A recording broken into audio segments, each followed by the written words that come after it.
ফিরে যাই আমরা আমাদের আজকের অতিথি অভিনয়শিল্পী জিদান সরকারের কাছে। বলছিলেন যে একদমই ভিন্ন একটা জিনিস, শুটিং না থাকলে ওই দিনটা সবার যেখানে রিল্যাক্স হবার কথা ছিল, রিল্যাক্স থাকার কথা ছিল, আপনার ব্যস্ততা বেশি থাকে। আমি একটু স্বাস্থ্য সচেতন বরাবরের মতোই। আমি শুটিং থাকুক কিংবা না থাকুক সকাল 7টার মধ্যে আমি বিছানা ছাড়ি। আচ্ছা আচ্ছা। এটা অনেক বছর যাবত। তো যেদিন শুটিং না থাকে তখন আমার অনেক বন্ধু, মানে বন্ধু প্রিয় মানুষ, এটা আমার ফ্যামিলির সবাই জানে। যেদিন শুটিং না থাকে তখন এই বন্ধুরা আমাকে খোঁচায়।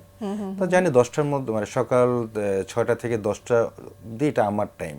আচ্ছা আচ্ছা। আমি সকালে হয়তো একটু জগিং করব কিংবা একটু জিমে যাব, সব কিছু মিলে 10টার পর দেখা যাচ্ছে যে এক একজন ফোন দিয়ে আসতেছে যে ভাইয়া কোথায়, আসি, আমাকে নিয়ে যাচ্ছে। ওই দিন হয়তো বা রাত 12টা 1টা বেজে যায় আমার বাসায় আসতে আসতে। আচ্ছা আচ্ছা, সারাদিন বন্ধুদের সঙ্গে হ্যাঁ, ঘোরাঘুরিতে। আর যখন শুটিং থাকে তখন তো আমি একটা কাজেই ব্যস্ত থাকি, স্ক্রিপ্ট, শর্ট। তো মনে হয় ওই টাইমটাই আমার একটু রিল্যাক্স। আচ্ছা আচ্ছা, পুরো উল্টো সবার থেকে। হ্যাঁ, আমার আপনার আমার বিষয়টা। জীবনযাপনটা একটু সবার চাইতে আলাদা। আলাদা, যেহেতু এই আলাদা জীবনযাপনে কাজের ব্যস্ততা তো সবারই থাকে, আপনারও রয়েছে। কি নিয়ে বর্তমানে ব্যস্ততা চলছে, কি কি কাজ শেষ করলেন, রিসেন্ট কাজগুলো সম্পর্কেও একটু শুনতে চাই। নাটকের কাজ বরাবরই যেটা শেষ হয়, কিছু নাটকের কাজ করলাম। তো বিভিন্ন ডিরেক্টরের বিভিন্ন গল্পের কিছু কাজ করলাম। একটা একটা করে যদি শুনি, এটা তো আপনার 26-এ চলছে, তো একদমই জানুয়ারি থেকে যদি জানতে চাই কোন কোন নাটকে কাজ করলেন। বেশ কিছু ভালো নাটকের কাজ করেছে, যেটা হচ্ছে আসলে গল্প ভিত্তিক কিছু, যেমন নাজায়েজ নামে একটা ওয়েব ফিল্ম করলাম, সেটা হচ্ছে আমাদের ডিরেক্টর মাহমুদ হাসান রানা। আচ্ছা এটা আমার কাছে খুব ভালো লেগেছে, খুব অন্যরকম একটা গল্প, থ্রিলার একটা গল্প। আচ্ছা আচ্ছা। আর এর মধ্যে আবার ওনারই আরো 2টা কাজ করলাম, সেটা হচ্ছে ভাইয়ের কষ্ট, ফ্যামিলি সেন্টিমেন্টের গল্প। ওই নাজায়েজের কথা বলছিলেন, থ্রিলার গল্প, সেখানে ক্যারেক্টারটা কেমন সেই ছিল? ক্যারেক্টারটা আসলে এটা হচ্ছে টেরোরিজম নিয়ে, মানে ফুল গল্পটা সাজানো। যেমন এর মধ্যে দেখা যাচ্ছে যে একটা পার্টের দায়িত্বে আছে হয়তো বা সাব্বির অর্ণব, একটা পার্টের দায়িত্বে আছে হয়তো বা আমাদের তানভীর, আচ্ছা আচ্ছা আচ্ছা। গোলাম কিবরিয়া তানভীর। একটা সাইডের দায়িত্বে আছি আবার আমি। আচ্ছা আচ্ছা। তো আবার অন্য একটা সাইডের দায়িত্বে আছে দেখা যাচ্ছে আমরা 3জনের একটা আবার আপনাদের কোনো গ্রুপ রয়েছে? হ্যাঁ, লিডার আছে। আচ্ছা আচ্ছা। 3জনের মধ্যে একজন আবার মাথা আছে, যেমন আমাদের বর্দা মিঠু ভাই। আচ্ছা আচ্ছা। এরকম 3টা মানে গ্রুপ নিয়ে এই ফুল গল্পটা। আচ্ছা আচ্ছা। তো এটা আমরা 4-5 দিন টানা শুট করলাম একটা রিসোর্টে। তো এটা আমার কাছে খুব ভালো লেগেছে। প্রত্যেকের এক একটা সুন্দর সুন্দর গেটআপ, কালো প্যান্ট কিংবা কালো লুঙ্গি, কালো শার্ট, কালো সাদা, একটু মাফিয়াদের মতো কি? Mafia type. আচ্ছা। তো এটা একটা গল্প, এটা কাজ অলরেডি সম্পাদনার টেবিলে আছে। রিলিজ পায়নি মনে হয়। না না, এটা আপনার আচ্ছা, এটা হচ্ছে মাত্রই শুটিং শেষ করলেন, পোস্ট প্রোডাকশনের কাজ চলছে। হ্যাঁ, পোস্ট প্রোডাকশনের কাজ চলছে। ওনারই আবার 2টা কাজ করলাম আরো, ভাইয়ের কষ্ট। এটা আমি বেসিক্যালি সবসময় ফ্যামিলি সেন্টিমেন্টের গল্পগুলো বেশি করি। আচ্ছা। দেখা যাচ্ছে কোনো গল্পে লিড দিচ্ছি, আবার কোনো গল্পে বড় সাপোর্টিং ভাই, ক্যারেক্টারে আছে। সাপোর্টিং বড় ভাইয়ের ক্যারেক্টারটা প্লে করছি। তো ওনারই আরো 2টা করলাম, সেটা হচ্ছে ভাইয়ের কষ্ট, আবার হচ্ছে যে 3 ভাইয়ে ভাইরা ভাই। আচ্ছা আচ্ছা। 3 ভাইয়ে ভাইরা ভাই। তো এইসব গল্পগুলো করতে আসলে ভালোই লাগে। যেটা বললেন 3 ভাইয়ে ভাইরা ভাই, এটা কি একটু কমেডি? একটু কমেডি ধাঁচের ছিল হয়তো বা। প্রথমে আমি বিয়ে করলাম, আমার শালি আছে, তো আমার ছোট ভাই হচ্ছে আবার আরেকজন আর্টিস্ট আছে, সে আমার শালিকে বিয়ে করছে। আবার আরেকটা শালি স্কুলে পড়তেছে, আমার ছোট ভাই আরেকটা কলেজে পড়তেছে। ও আবার এই ধরনের একটা মানে প্রেক্ষাপটে শেষে একটু সিরিয়াসনেসটা থাকে, মানে একটা মেসেজ থাকে। বলা যায় যে একদম রিসেন্ট 3 ধরনের 3টা কাজ করলেন। হ্যাঁ, এর না, রিসেন্ট আরো কাজ করেছি।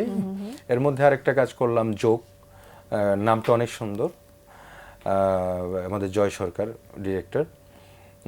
সেখানেও দেখা যাচ্ছে যে একটা অসৎ মানুষ একটা সৎ মানুষের ফ্যামিলিতে ঢুকে কিভাবে সে পুরো জায়গাটাকে নষ্ট করে দেয়, এই ধরনের একটা গল্প। ফ্যামিলির ভিতরে এই গল্পগুলো, হ্যাঁ, ফ্যামিলি ড্রামা। তার মধ্যে আরো কিছু কাজ করলাম, যেটা হচ্ছে যে এগুলো রিলিজ হয়ে গেছে, খুব ভালো কাজ। যেটা ধরেন পাতি নেতা, ডিরেক্টর ছিল সর্দার রকম। আচ্ছা।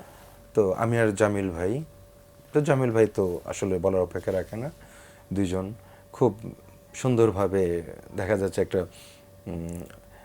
একটা খারাপ লোক কিভাবে, মানে একটা মানুষ কিভাবে খারাপ হয় এবং খারাপ হওয়ার পর সে কিভাবে ভালোর পথে ফিরে আসে। ভালোর পথে না, সেই যে খারাপটা হইল যাদের জন্য, তাদেরকে আবার সে ভয় দেখিয়ে কিভাবে আবার ধ্বংস করে, আবার তাদেরকে আবার কিভাবে ইয়ে করে, এই ব্যাপারগুলো আসলে গল্পের মধ্যে এনডি আকাশের গল্প। খুব ভালো লেগেছে কাজগুলো করতে।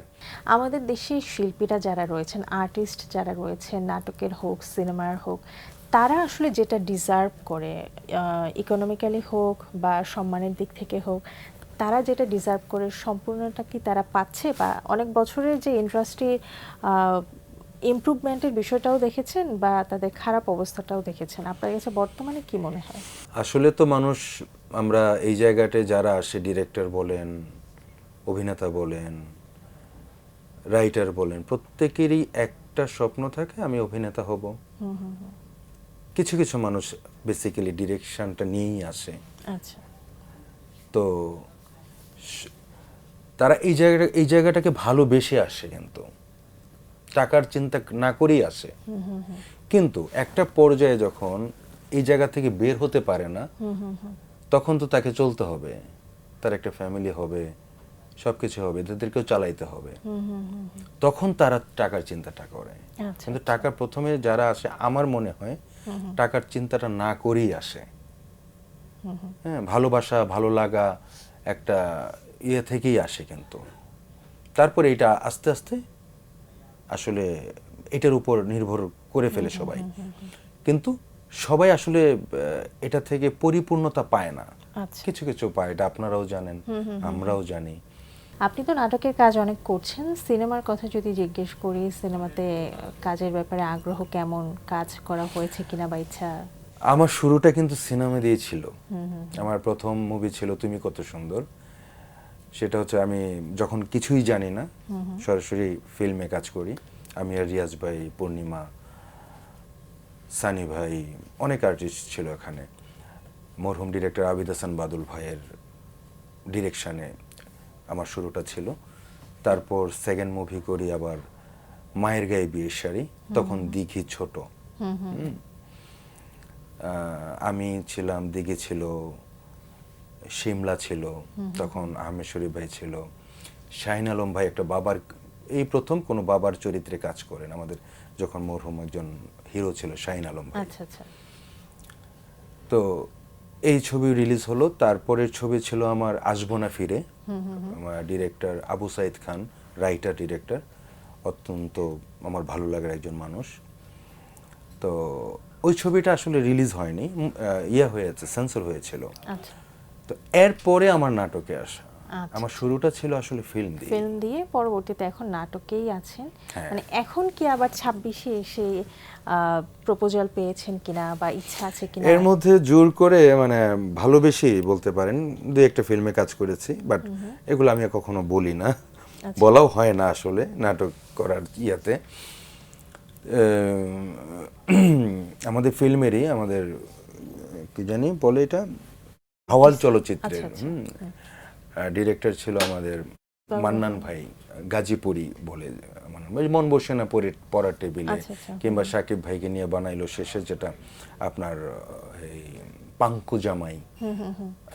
আবার সাকিব ভাইয়ের আরেকটা ছবি, যেটা তখন শামীম আহমেদ রনি নামে একটা ডিরেক্টর, উনি বানিয়েছিলেন যে এই বরবাদ না, সরি, রং নাম্বার। এই রং নাম্বার যখন সাকিব ভাইয়ের একটা ঝামেলা চলতেছিল অনেক আগে এফডিসিতে, এই যে ঝামেলাগুলোর মধ্যে ওই ছবিটা যখন রনি ডিরেকশন দেয়, তখন এফডিসি কর্তৃপক্ষ মানবে না রনিকে, তখন এটা রিলিজ হয় আবার এই আমাদের মান্নান ভাইয়ের নামে। আচ্ছা। তো ওই মান্নান ভাই লাস্ট একটা ছবি উনি বানিয়েছেন, ওই ছবিতে আমার কাজ করা হয়েছে। আমি ছিলাম, আমাদের শিবা শানু ভাই ছিল, কাজী হায়াত ভাই ছিল। এরপরে কাজ করা হয়নি, যদিও আমাকে সবাই বলে এফডিসি আসো, এফডিসি আসো। আমারও ইচ্ছে করে এফডি, কারণ যে জায়গা থেকে আমার জন্মটা হয়েছে, আমার ইচ্ছে করে আমি একটা ভালো ফিল্ম করি। তো আমার স্বপ্ন আছে যে কখনো যদি সুযোগ মেলে একটা ভালো কিছু করার। ভালো কিছু প্রত্যাশা সবসময়ই থাকবে। এই যে এখন তো অভিনয় করে যাচ্ছেন, ক্যামেরার সামনে কাজ করে যাচ্ছেন, অভিজ্ঞতার ঝুলিটাও অনেক বেশি পাকাপোক্ত হচ্ছে, শক্ত হচ্ছে। এখন ক্যামেরার পিছনে এখন কি কাজ করার ইচ্ছা জাগে? না, যেটা আমাকে ঝামেলা মনে হয়, এটা অনেক মানে জানার ব্যাপার আছে, কারণ আমাদের তো অনেক ডিরেক্টররা সমানে ডিরেক্টর হয়ে যাচ্ছে, মানে নাটক বানিয়ে ফেলতেছে, কিন্তু এই জায়গাটা একটু জানার ব্যাপার আছে। আচ্ছা আচ্ছা। কারণ আমরা তো আসলে অভিনয়টাই আসলে ঠিকমতো আসলে আমরা এখনো শেষ করতে পারতেছি না, কারণ একটা ডিরেক্টরের অনেক কিছু জানতে হয়। নিঃসন্দেহে। তো সেক্ষেত্রে এই ব্যাপারটা অনেক টাফ বিজনেস আমার কাছে মনে হয়। এখনো পর্যন্ত ওই ইচ্ছেটা আসলে নেই। না, এরকম ইচ্ছে কোনো কারণ নেই। আচ্ছা, বর্তমানে আমাদের দেশের সিনেমা ইন্ডাস্ট্রি বলা যায় যে খুব মানে সাফল্যপূর্ণ একটা জায়গায় আছে। সিনেমা গত কয়েক বছর ধরে ঈদে হল ভর্তি দর্শক আমরা পাচ্ছি এবং অনেক অনেক সিনেমা রিলিজ হচ্ছে, যেটা বলা যায় জায়গা লাস্ট 5 বছর আগেও ছিল না। এখনকার ইন্ডাস্ট্রি নিয়ে আপনি আসলে কতটুকু আশাবাদী, বা ভবিষ্যতে আরো কোথায় কোথায় যাবে বলে আপনার মনে হয়? অনেক দূরে যাবে, কারণ এখনকার ছবিগুলো যারা বানাচ্ছেন এবং তাদের স্পিড যেটা আছে, এই ধারাবাহিকতা যদি থাকে, হয়তো বা কম কম হচ্ছে, কিন্তু এখনকার প্রত্যেকটা ছবি খুব ভালো মানের। কিন্তু আমি আরেকটা বলবো যে আপনারা যারা ছবি বানাচ্ছেন একটু এই ধারাবাহিকতাটা রাখবেন। যে কোনো ধরনের ছবি বানাবেন না, কারণ আমরা এমনিতে তো ছবি দেখতে যাই না, আমরা তো হল ছেড়ে দিয়েছি বেসিক্যালি। যে যেমন এইবার আসলো রাক্ষস আসলো, কিংবা প্রিন্স আসলো, আরো কয়েকটা ছবি আসছে যে খুব ভালো হয়েছে। তো এইভাবে যদি ছবি আসতে থাকে, আমার মনে হয় যে বাংলাদেশের জন্য সামনের দিকে আরো সুফল বয়ে আনবে, অন্তত ফিল্মের জায়গাটা থেকে, কারণ আমরা চাই ফিল্মটা আসুক, খুব ভালোভাবে আসুক। ভালোভাবে। এবং সিনেমা যেমনটা ভালো করছে, আরেকটা জায়গা বাংলাদেশে এখন খুবই স্ট্রং, সেটা হচ্ছে ওটিটি প্ল্যাটফর্ম। ওটিটি প্ল্যাটফর্ম আমাদের দেশীয় যেগুলো আছে সেগুলো আমরা সাধারণ দর্শক যারা রয়েছেন তারা সাবস্ক্রাইব করে নিজেদের টাকা দিয়ে তারা দেখছেন, যেটা দেখা যায় যে 2 বছর আগেও হয়তো বা এতটা জনপ্রিয় ছিল না, এবং ওটিটি প্ল্যাটফর্মে বেশ ভালো ভালো কাজ হচ্ছে। আপনি বলছিলেন যে রিসেন্ট একটা ওয়েব ফিল্ম করেছেন, আর কি কি ধরনের কোনো সামনে কাজ আমরা দেখবো কিনা ওটিটি প্ল্যাটফর্মে, বা আর কি কি আগ্রহ রয়েছে ভিন্ন ভিন্ন গল্পের? আগ্রহ তো বরাবরই সবসময় আমার অভিনয়ের দিকে আছে। এখন যদি সবাই আমার যেটা করলাম, এটা ব্লু মুনের একটা কাজ করলাম, এরা হয়তো নতুন শুরু করেছে, এরা 2টা না 3টা কাজ করেছে অলরেডি। তো এগুলো যখন আসবে তখন যদি সবাই মনে করে যে ডিরেক্টররা কিংবা যে ওনাকে নেওয়া উচিত, আমার তো আগ্রহ আছেই, সব ক্ষেত্রেই কাজ করার আগ্রহ আছে। ফিল্ম বলেন, নাটক বলেন, ওটিটি বলেন, প্রত্যেকটা চাই কাজ করতে। আমরাও শুভকামনা জানাতে চাই। অনেকগুলো বছর তো হলো, আরও এমন অনেকগুলো বছর যাক, ভালো ভালো কাজ আপনি আবারও আমাদেরকে উপহার দেন। অনেক শুভকামনা, শুভ প্রত্যাশা রইল আপনার জন্য। ধন্যবাদ আপনাকে আমাদের প্রোগ্রামে, আপনাদের এই বাংলা ভিশনের সুন্দর একটা প্রোগ্রামে ডাকার জন্য। তো ধন্যবাদ বাংলা ভিশন, ধন্যবাদ বাংলা ভিশনের সাথে আর যারা আছেন, টেকনিক্যালে আছেন, ক্যামেরায় আছেন, প্রত্যেককে আমাকে দর্শকদের সাথে বলানোর সুযোগ করে দেওয়ার জন্য আপনাকে ধন্যবাদ। প্রিয় দর্শক, এতক্ষণ কথা হচ্ছিল অতিথির সঙ্গে, এবার সময় হলো বিদায় নেবার। আমাদের অনুষ্ঠান সম্পর্কে আপনার যে কোনো মতামত এবং পরামর্শ জানাতে লিখুন এই ঠিকানায়। প্রযোজক দিন প্রতিদিন, বাংলা ভিশন, নূর টাওয়ার, 110 বীরুত্তম, সিয়াদ দত্ত রোড, ঢাকা 1205। আমাদেরকে ফোন করতে পারেন 96320304 এই নাম্বারে। আমাদের ইমেল অ্যাড্রেস dinprotidin@banglavision.tv। মার্কিন সঙ্গীত শিল্পী হলি নিয়ারের একটি উক্তি বলে বিদায় নেব আজ। তিনি বলেছেন, প্রতিবেশীদের ঝগড়া থামানোর জন্য আমি ছোটবেলায় অনেক চিৎকার করতাম, যে কারণে আমি গানের সময় চিৎকার করি।